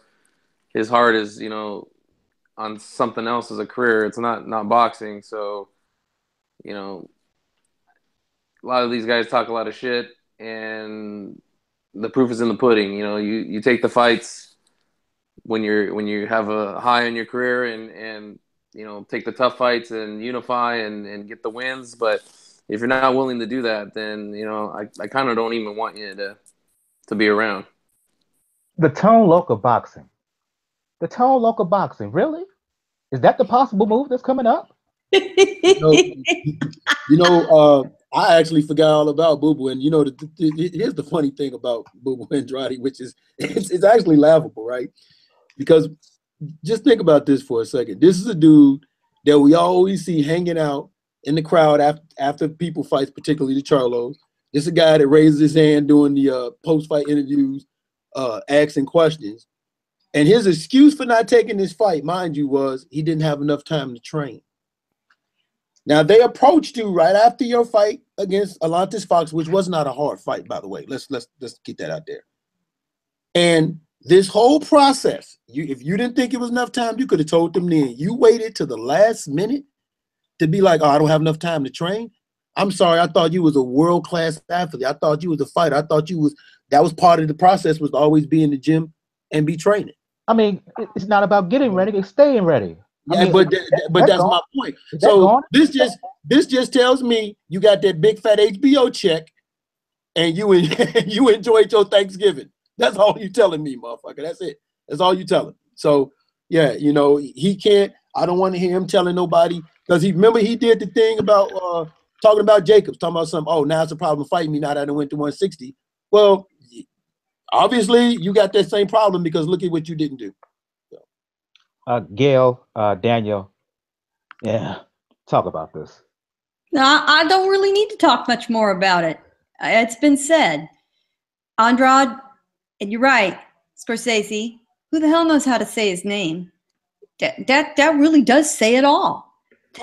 I mean, as silly as that sounds, nobody knows who he is by his own fault. He doesn't have his head in the game, and you know the cliche, you can't play boxing. He isn't devoted, he isn't focused, and I don't care what kind of performances you have in the ring, that's going to catch up with you in a bad way eventually. He can continue, you know, to concentrate on his body art for all I care.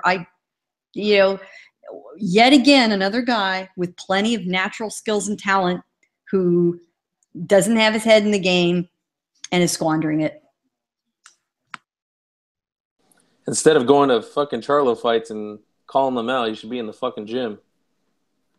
Well, you know, that takes motivation, doesn't it? That takes saying, I'm going to go and sacrifice something else when I'd rather, you know, stay at home or go do something fun. It takes discipline. It takes a different kind of selfishness. And he doesn't have it. Boo-boo. Where do I start with Boo-boo? First of all, you lost your title because you decided to listen to Jay-Z. When you had a date already locked in, you would have fought one of the Charlos. You would have fought with the person that thought was the easier one at the time. You would have fought Jamel, who, by the way, is not the same person you were as the guy you would have fought before. He's vastly improved. Yep. That's one thing. But I think Boo Boo suffers from the same thing most people accuse Andre Ward of suffering from, where he believed, or supposedly like with Ward, like he believed his own hype. He expected everything from him. The problem with that is Ward actually went out and did it. Right. Right. Ward actually went to the Super 6 tournament and fought everybody that he could. The only exception was Butte. And then he went to light heavyweight. Beat the man there twice. So he at least did it. You ain't done anything. And by the way, you would have fought Demetrius.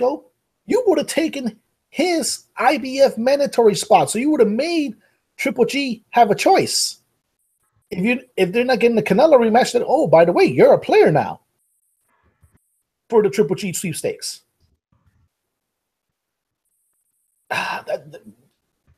The fact that he stayed with the same promoters that screwed up his career the first time should tell you everything you need to know about Boo Boo.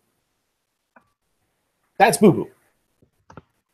Mikey is a little bit perplexing because it has to be a negotiating tactic at this point. Because I'm sorry, like Figueroa doesn't look to be making 140 anytime soon, let alone 135 to defend the belt. Trying to get ready for Thurman at 147 with Figueroa? No, why? He said he wanted Thurman. He said he would fight Thurman at 47. Mikey Garcia said that. He mentioned all the big names that he could to make money. Remember, he mentioned everybody, including Cotto. So but that's the thing with Mikey, unfortunately. And it's one of the things that I think everybody pretty much acknowledges. He's not really in boxing because he really loves the sport. He's in boxing because he's good at it. In reality, he just wants to be a cop.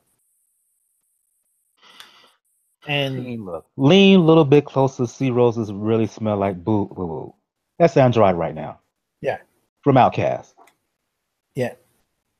Got the perfect nickname, Boo Boo. This shit is Boo Boo. I mean, from the Roses song, lean a little bit closer. You see roses really smell like boo boo. Mm-hmm. That's again. That's Andrade pretty much, and he made himself that way. That's the bad thing. He made himself that way. Mikey, part of me trying to say that even after Golden Boy pretty much took away the multi-fight options away from you,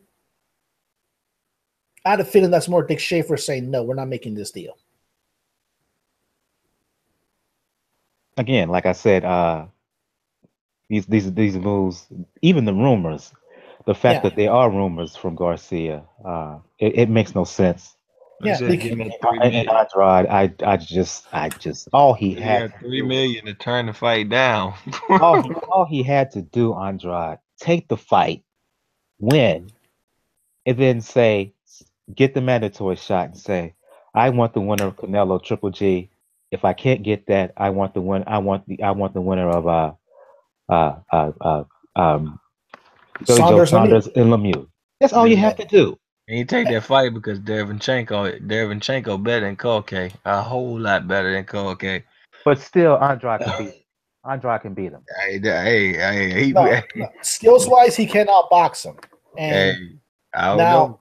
Andre's slacking. He is slacking in a major way. He did not look impressive versus Fox at all. That ain't Andrade. Koke will beat that dude, man. He know it. That's why he didn't take it. I mean, not Koke, but what's his name? Derevchenko beat up. Derevchenko is not a game. He is he is not a game, and Andrade seemed to know it. Yeah. Now that's the whole thing. That's the whole thing with Boo Boo. All the wounds are self-inflicted. With Mikey, to me, there's a chance that it's maybe Richard Schaefer trying to stop up a deal. Or maybe trying to get Oscar to come groveling to the table for this fight. But guess what? I think this is something that Schaefer has to learn if he's doing this. Oscar doesn't need you. Golden Boy doesn't need Mikey. If you're Linares, you have a belt. You have other times that you can unify. I said, if you don't go after the WBA belt, you can go after the WBA belt and fight whoever Ray Beltran beats for that belt. There's more chances for you than you are for Mikey because you're mentioning every name within 2 weight divisions Number one. Number two, that just tells me that there's going to be some lack of discipline as far as training and getting in weight. And number three, you're making both your people look bad in front of WBC, because the WBC stated that it was both you and Golden Boy that went to the table and said, no, we were going to have an interim fight first, then we fight each other.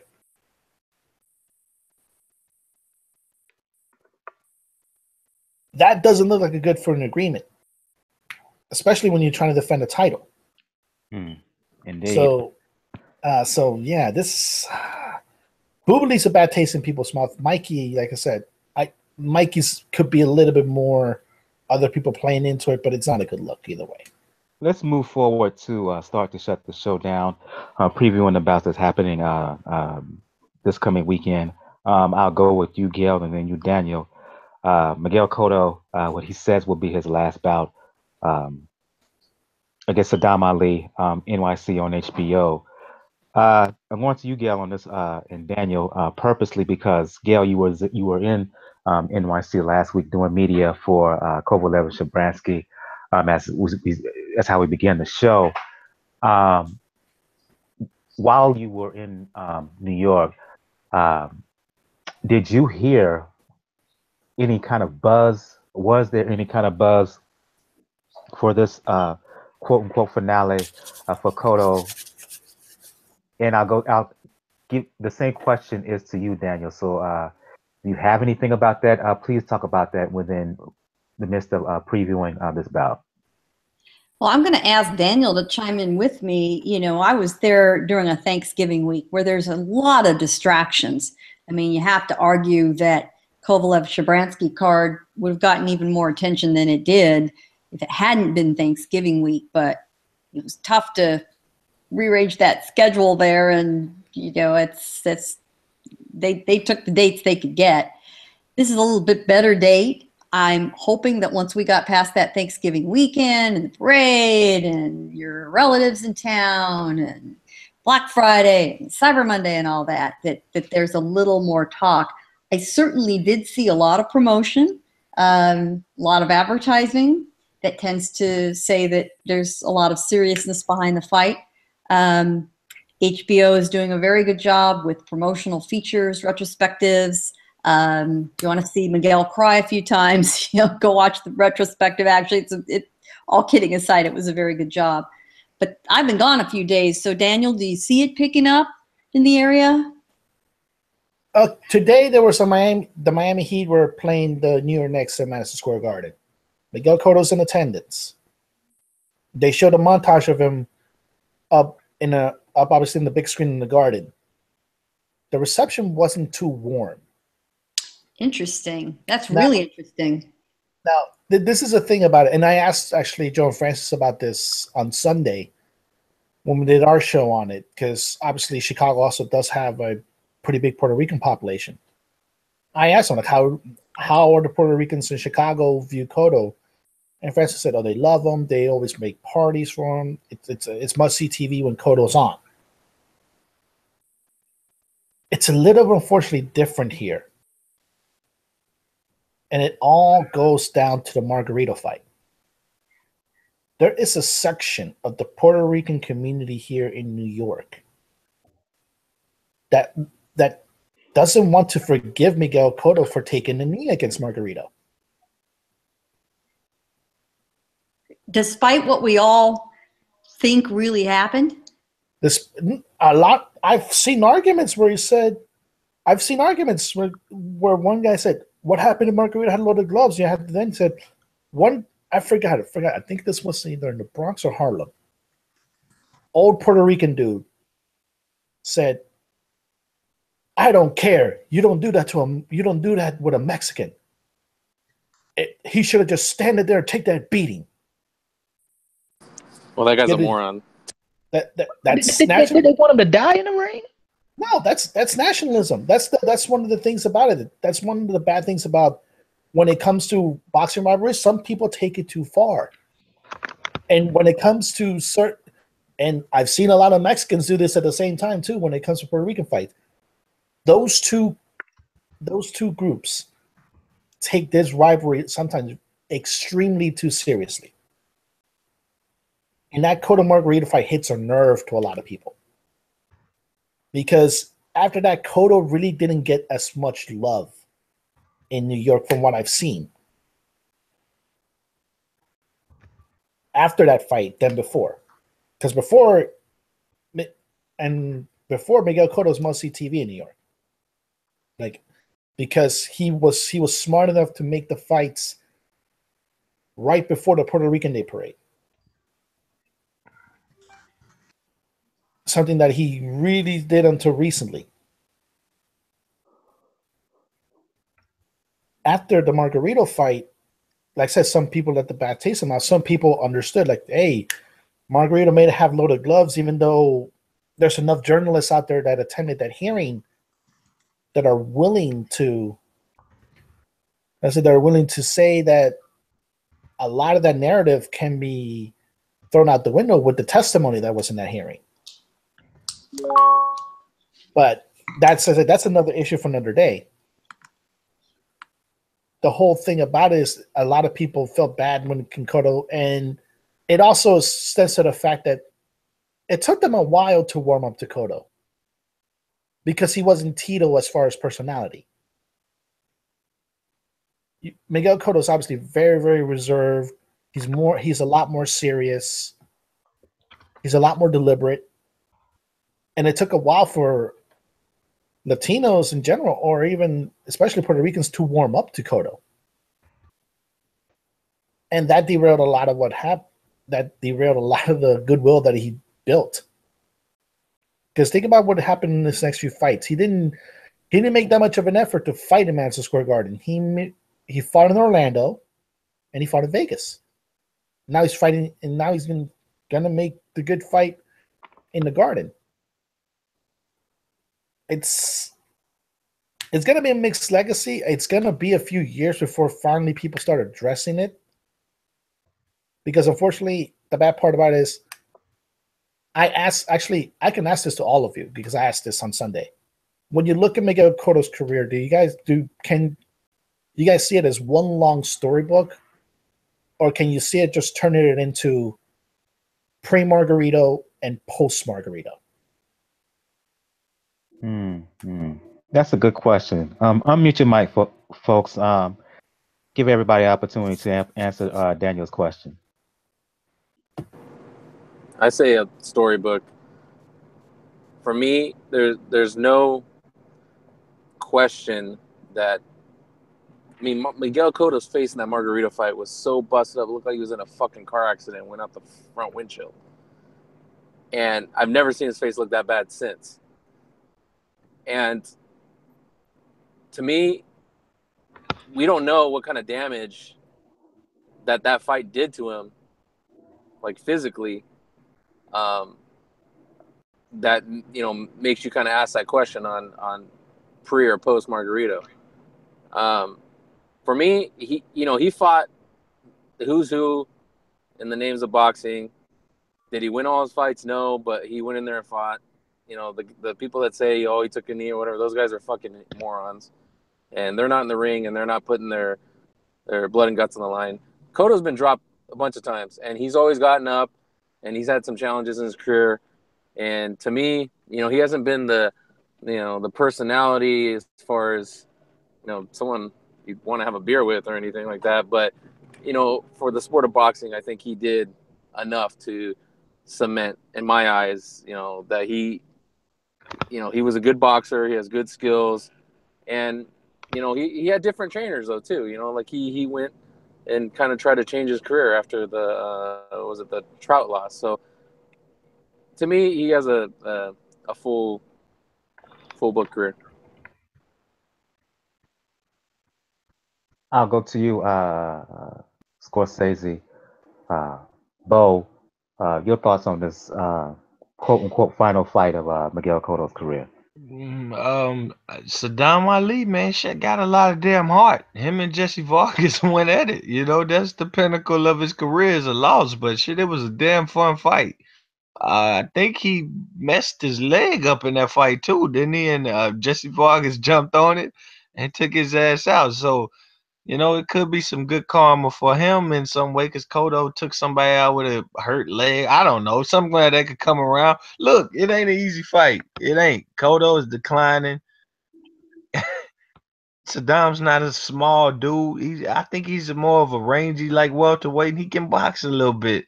So Cotto at this age, punishment he has taken, he should win the fight. I think that's why he picked the fight. I know Golden Boy wish they could have got somebody to, you know, promote after this. Maybe Sadam gives him that, but people don't know what to think of Sadam if he beats. Won't know what to think of Sadam if he beats a faded Cotto, and you know that what does that actually mean when you already seen him stopped by Jesse Vargas? But I'm gonna watch the fight. I'm gonna, you know, it is what it is. His career. Nah, we discussed this on the podcast I was on earlier. They begged me to go live. That's why I was late for this. Um, we discussed this and they was like somebody actually said his whole career was mediocre. I disagree with that, but I think where he is right now is sort of at a mediocre to good state. But if he was to get in there with even the herds right now, it would end in a ridiculous way without hand wraps. It would end bad hand wraps. It would still end in a ridiculous way. But career wise, you know, you could say the Judah win, Mosley win, and Mosley went on to be the first person to stop Margarito. Other people will say, who am I thinking about right now, man? I can't get it out right now. I know the win I'm talking about, and I can't get it out. Somebody even said the Mayorga win. He stopped Quintana when Quintana was undefeated. Man, it's another one I'm thinking about too. But regardless, he has a career where people gonna put him in the Hall of Fame.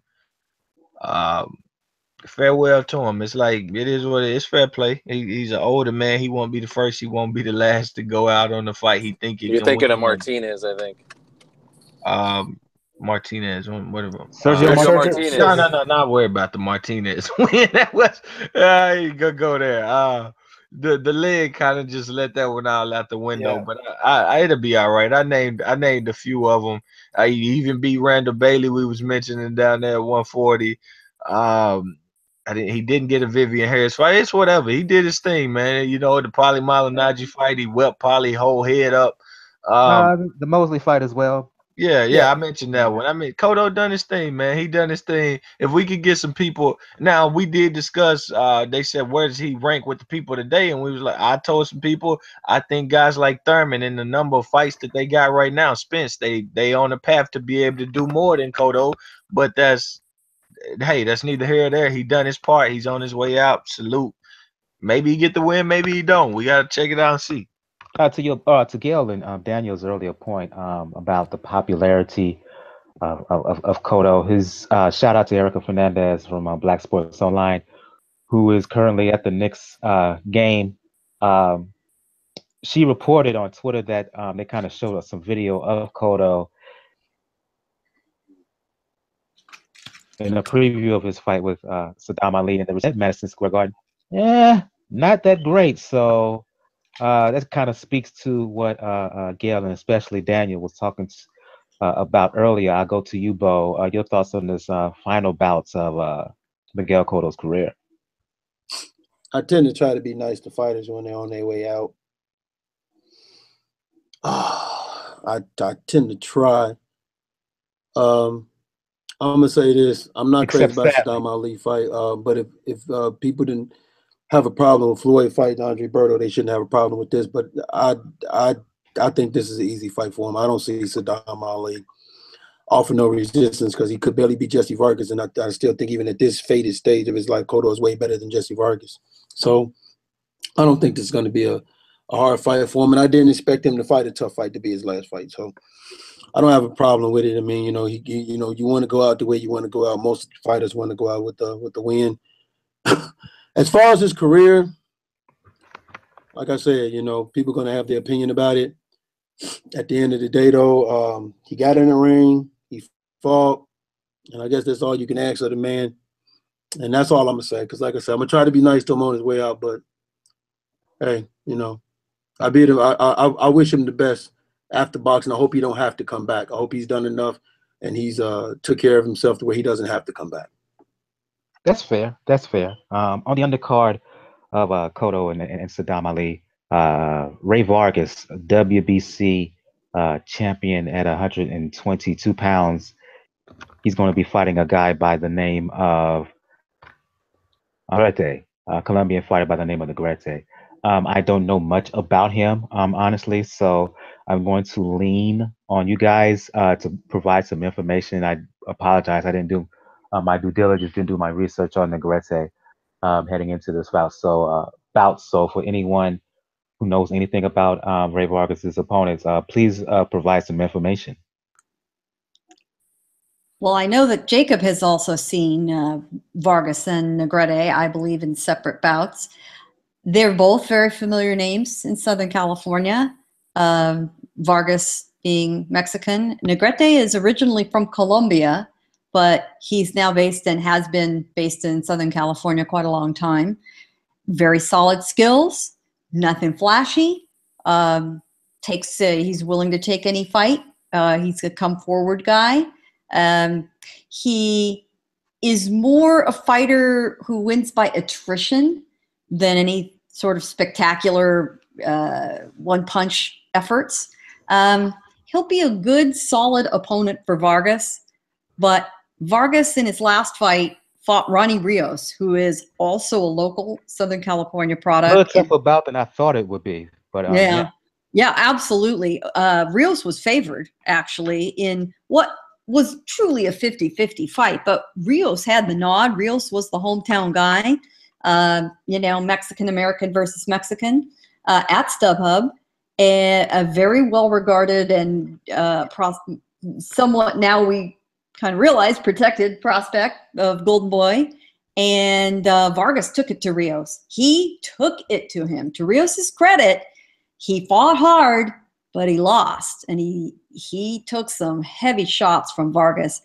I like Oscar. He's a good guy. He's a stand-up guy. No bad habits. He's diligent. He's worked very hard.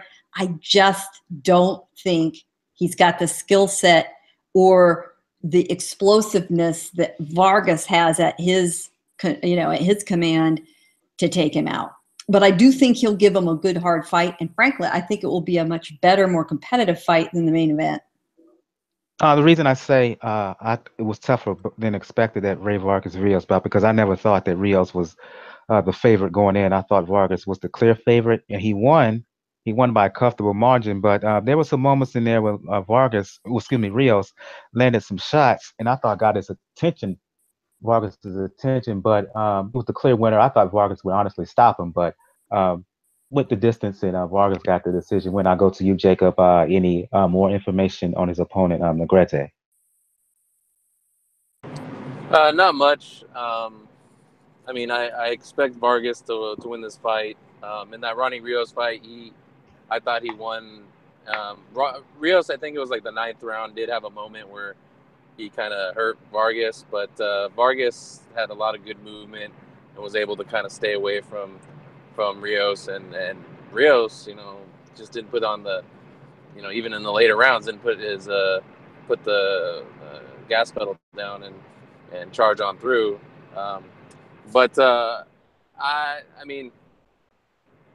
I'm sure I didn't do the research on the guy. I'm sure, like Gail said, I'm sure I've seen him before in the fights, but it's hard to put a performance to his name right now. I'll have to do a little bit of research, so my bad on that. But I expect Vargas to win. Anyone else quickly? Any comments on this bout before we shut things down here? Yes. This is going to be an interesting fight. I've heard in Negrete. He seems like one of the typical Colombian fighters that if he's not going to beat you with a knockout, he's just going to try to just out-punch you in many ways. Like Gail mentioned, he's more of an attrition guy than a big knockout guy. But I really do hope that Vargas is in the right mindset to do this, because like I mentioned before the show, this is going to be potentially his last fight with Nacho Berenstein. And Nacho's the one that put it out there that said that this is probably my last fight with Vargas because Vargas pretty much wants me to be his exclusive trainer. And he said, I can't do that. Hopefully, like I said, this doesn't distract. We know how sometimes drama in the corner can distract a fighter and lead to an upset. I hope that doesn't happen in this case. Ray Vargas is a pretty decent, talented kid. He's right in the cusp of in between the division where he's definitely big enough and tall enough where he can get to featherweight within the next a year or two. And like I said, that's one of the best divisions right now in the sport. So hopefully it doesn't distract. I do think probably that Vargas will win. He's talented enough to do it. And hopefully we'll see a good night. I think we're going to start this. We're going to shut the show down on that note. First and foremost, I want to thank Gus from Corruption and Boxing. He joined us in the live public chat. I want to thank him for joining us on the show this evening. I'm going to go around the panel here. I began with ladies first. I'm going to end the show starting with ladies first. Gail from Communities Digital News. For folks who want to talk the sweet science, for those who want to talk environmental issues, for those who want to talk shows like Dancing with the Stars, let the people know where they can find you. You can find me, now that I am back in the journalism grind, on Communities Digital News, which is COMM, C-O-M-M, Digi, D-I-G-I News, comdiginews.com. Daniel from the Inscriber, for those who want to talk the sweet science, for those who want to talk the NBA, specifically the Miami Heat, let the folks know where they can hit you up. Yes, folks, you can find me on Twitter, Ruckus99. You can catch also, like I said, my show with the good folks at 4Boxing News, Joe and Francis. We're doing it Sunday nights until Christmas time. And they definitely we talked about a little bit about the retrospective of Miguel Cotto last Sunday. And we have a full plate next week. Because there's a lot of fights happening, including the card that now is going to be streamed on Showtime. I think with the Gale and Lee Selby. Indeed. Scorsese. For those who want to talk the sweet science or anything else, let the folks know where they can hit you up. My Twitter is at my low place, and my YouTube is low place, #MLPF, and just talk boxing whenever we can.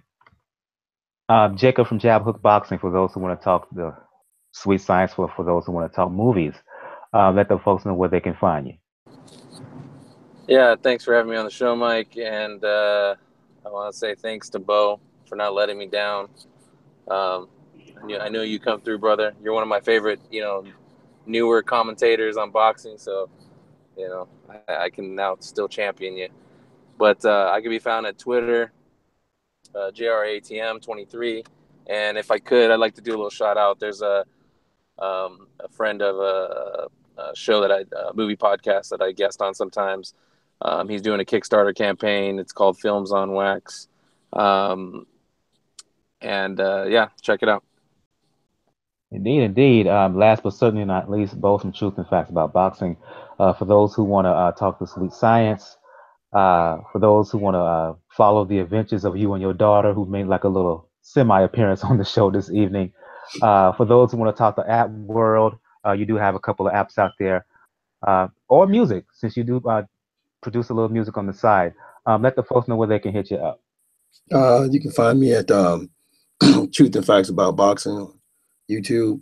At Twitter, it's capital T for Truth, _ capital F for Fact Box 1. Same thing, Instagram. Also, you can catch my articles because I've been writing. We started on our website page and also on Facebook at Three Kings Boxing. It's on Facebook, and also if you want some articles, is at writing at threekingsboxing.com. And I just want to say rest in peace to we lost a young fighter earlier in the week, a Golden Boy guy by the name of Cesar Omar. So yes. Who unfortunately passed away as a result of injuries from a car accident. So yeah, absolutely rest in peace to him. I forgot to mention that. Thanks for mentioning it right now. Oh, Rafael Garcia too. We didn't talk about Rafael Garcia too. Yeah, and Rafael Garcia, who was the cut man of Floyd Mayweather, he passed away as well. I forgot what age he was, 80 plus years old. Very popular guy, universally loved throughout the sport of boxing. So yeah, rest in peace to both of those gentlemen. For those who want to talk the sweet science, for those who want to talk music, for those who want to talk fitness with me, you know what it is, Brother JR on Twitter at Brother JR76. That's stated early in the show. If you want to find out all things regarding Pound for Pound Box Report, the blog page is the place to go to, p4pboxreport.wordpress.com. The link, check the rather page. You can find the pages and channels on Twitter, Facebook, G+, YouTube, Tumblr, as well as links to where to find us on iTunes, SoundCloud, Google Play Music, Stitcher Radio, Player FM, Mixcloud. Also, the links to my own fitness page over on beachbody.com. If you want fitness tips, or you want to be, if you're interested in a fitness challenge, just check me out there. The links to that are on the bottom right of the blog page. So yeah, that's it. Episode 190. I don't mention this enough, but if you like Pound for Pound Box Report, that like button on the bottom of the live show on YouTube, click on that. Also click the subscribe button. You get hot insights on Pound for Pound Box Report every week whenever we do a show. And also like us on Twitter. Give us a shout out on iTunes. Leave us a review, 5-star review. It'll get read here on the show. Leave us some comments on SoundCloud as well. So please do that for a brother. On the next episode, we will do a recap of Miguel Cotto, Sadam Ali. We will do a recap of VArgas and Negrete, and we will do a preview of the highly anticipated fight between Vasyl Lomachenko, Guillermo Rigondeaux at 1:30. Highly anticipated about it, as I just said. When we also do a preview of Orlando Salido, Mickey Roman, Tevin Farmer's fighting for the vacant IBF Junior Lightweight belt. And as Daniel mentioned, it was announced today that Showtime Indeed will do a live YouTube live stream of James DeGale, his return to the ring after what 11-month layoff. Yeah, fighting Caleb Trout. They're fighting Truax. Yeah, Truax is going to fight in London on the undercard of that. Lee Selby is going to fight Eduardo Ramirez. So next week should be a power pack show. A lot of boxing to be talked about. So yeah, there you go. Episode 190 of Pound for Pound Box Report. For Gail from Community Digital News. Daniel from The Inscriber, Jacob from Jab Hook, Scorsese, both from Truth and Facts About Boxing. I am your host, Michael. Everybody have a good evening. Good night. Not all. Good night. Good night.